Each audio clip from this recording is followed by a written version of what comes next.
Nacara collabore avec la LPO parce qu'on a d'abord identifié que la biodiversité urbaine, c'était un enjeu écologique extrêmement important et qu'il y avait probablement des solutions à y apporter. Donc on a cherché des partenaires qui pouvaient nous aider d'abord à comprendre ce que c'était et puis ensuite à mettre en œuvre leurs solutions.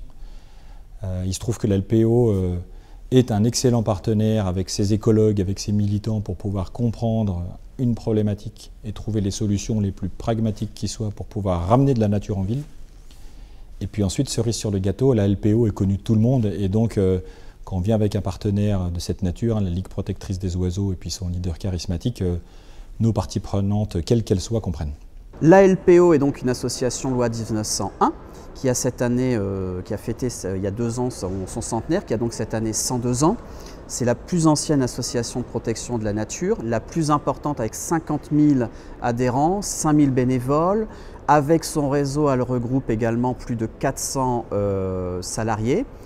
Il est vrai qu'on a trouvé en Nacara un partenaire de qualité à l'écoute. L'idée est de créer sur des bâtiments existants ou des bâtiments en projet, de travailler ensemble dans la conception de la structure même, de manière à intégrer la biodiversité à toutes les étapes du projet jusqu'à la réalisation.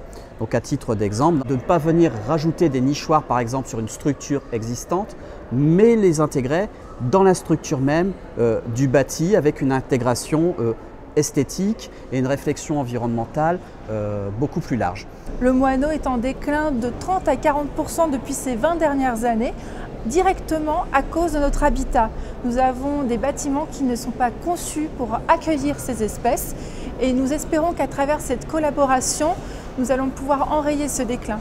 Il y a plusieurs bénéfices. D'abord, l'humain a besoin de contact avec la nature. Quand on regarde toutes les études sociologiques, quand les gens sortent de chez eux, la première chose qu'ils veulent faire, qu'ils veulent voir, qu'ils veulent toucher, c'est du vert. Voilà.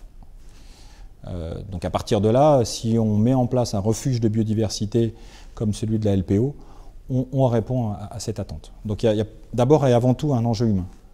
Deuxièmement, en ville, il y a un vrai enjeu écologique. Il est important aujourd'hui pour des raisons thermiques, pour des raisons de confort, de faire revenir la nature en ville. Et donc c'est tout sauf un gadget de travailler sur la biodiversité urbaine, en particulier avec un partenaire aussi performant que la LPO.